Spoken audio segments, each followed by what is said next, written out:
Okay, hello Michelle and Tim. This is Mark Warden, and I'm just going to do a quick screenshot here to try to show why the residence time of a PEG lipid should be much less than that of a normal phospholipid.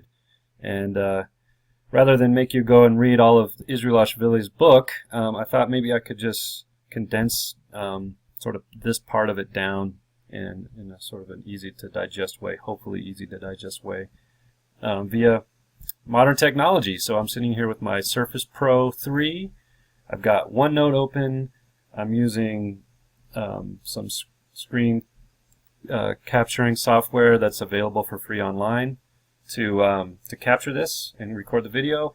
And then when I'm done, I'll just upload this to YouTube, and then I'll just send you the YouTube link. So there we go. Modern technology connecting us across vast oceans of space here.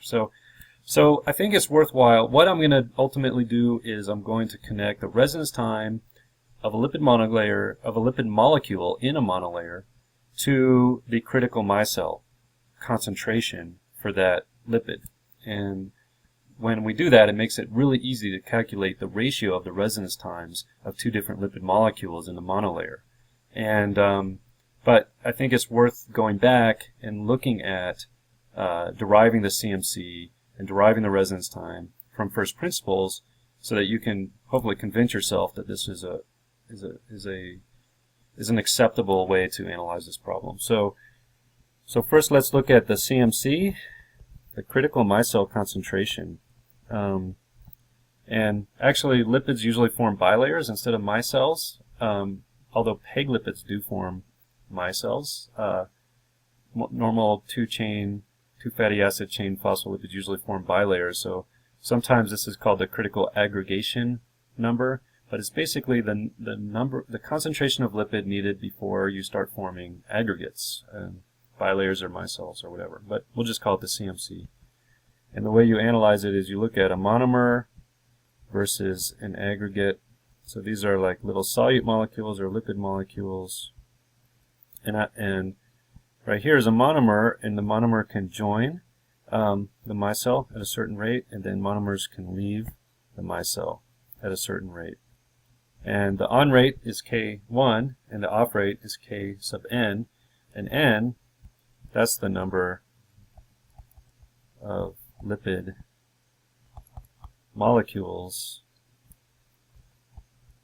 per micelle. Okay.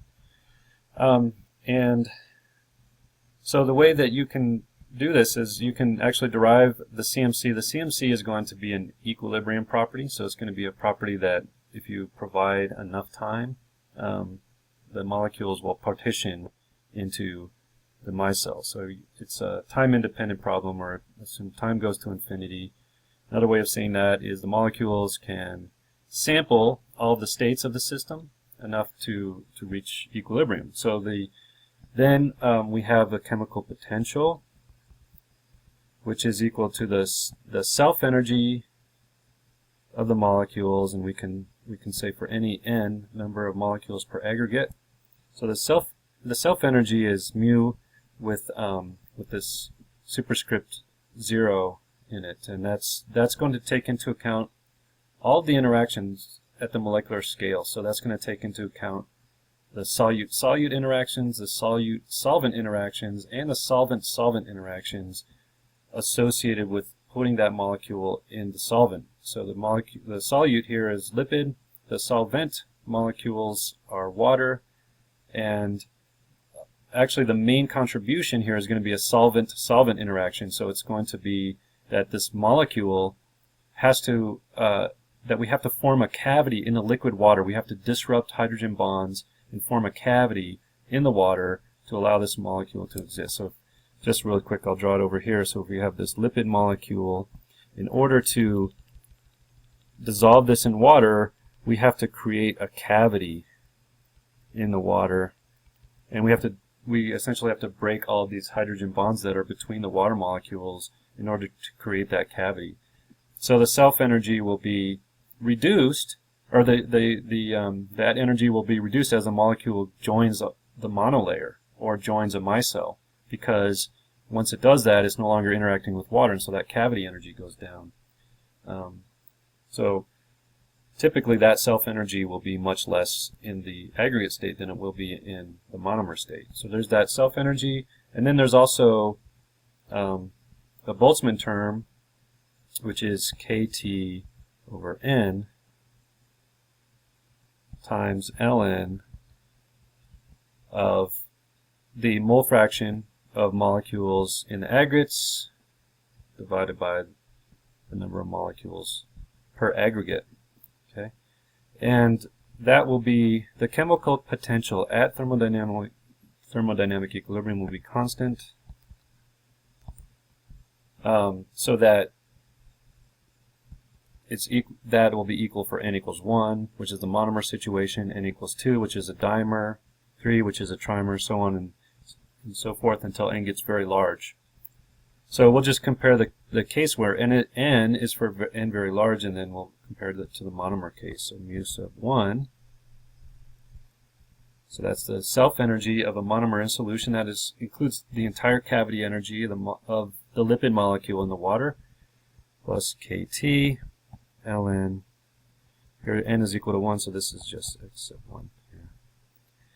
And since what we do is we have this equation and we equate these two terms, and we solve for x sub n. So x sub n is equal to n times x sub 1,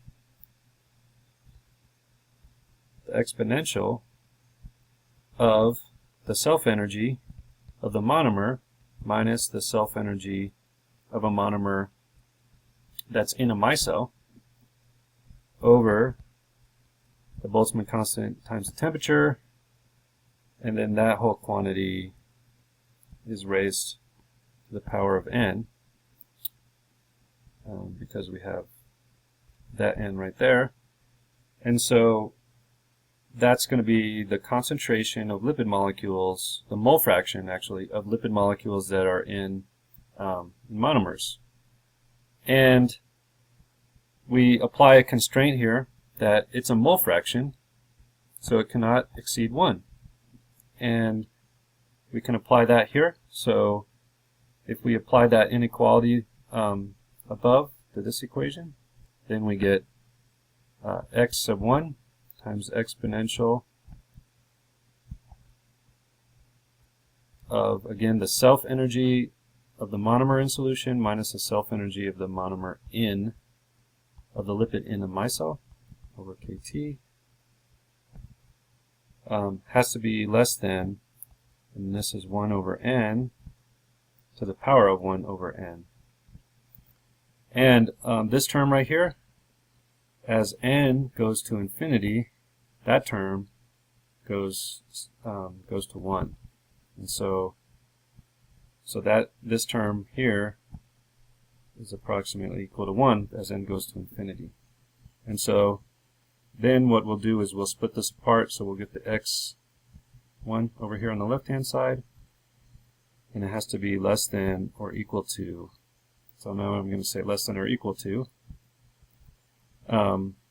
exponential, it's actually 1 over the exponential of this term, so we put a negative sign here.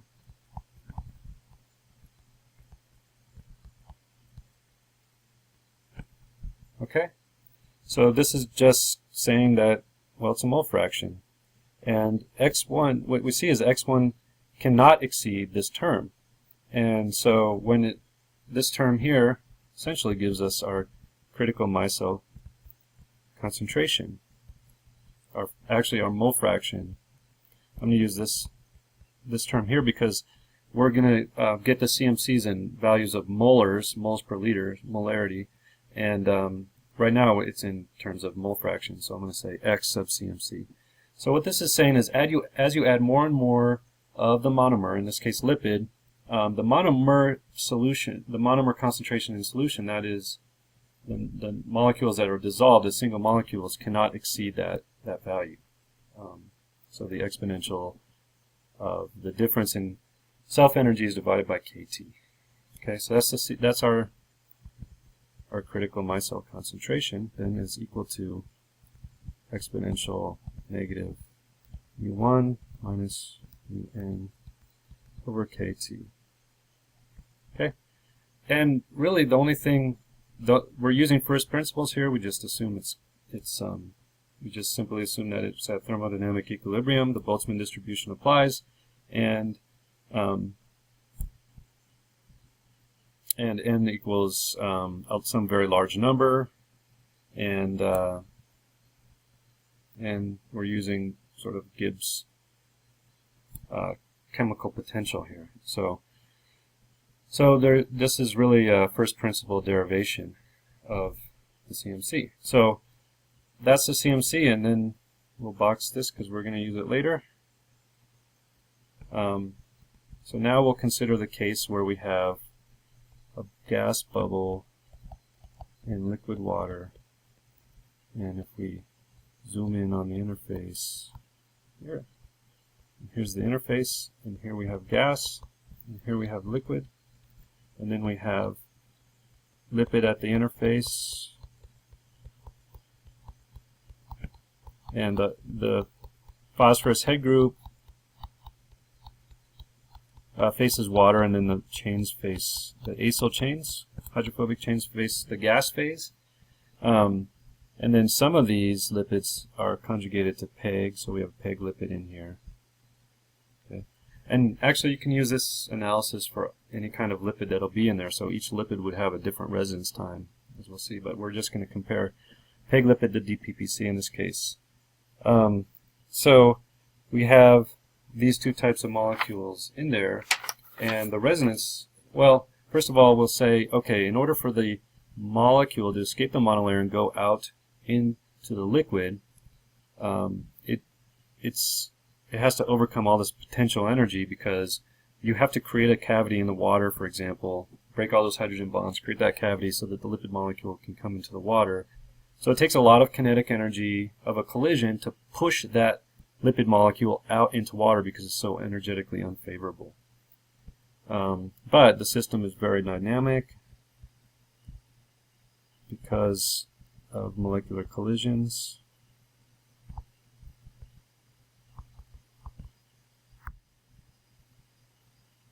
Okay, and they will occasionally force the lipids to jump out of the interface. And we can consider this as an activation process, where if the kinetic energy of a collision, so if some colliding molecule, a water molecule, another lipid molecule, a gas molecule, if the kinetic energy of that molecule that collides with the lipid is enough, that collision can result in the lipid popping out. Okay, so you can look at it like this. Like, imagine we have our lipid here, and it has a length, or a height d, and if we push that guy out into the lipid solution, you can draw one of these energy diagrams. So this is like energy, and maybe the potential energy required to push it out, and then this is the distance, and we have an energy profile that looks like this, where this height here is the change in energy that's required.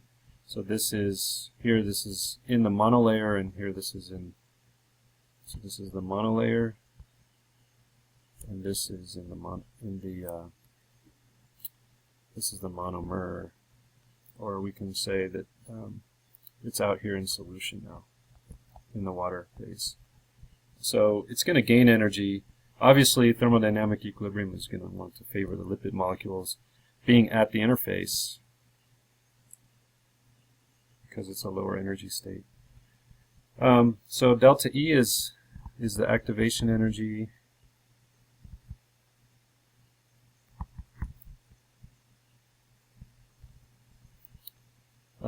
That the kinetic energy of the collision, so molecular collisions, must overcome to expel the lipid. Okay, so delta E is a is the activation energy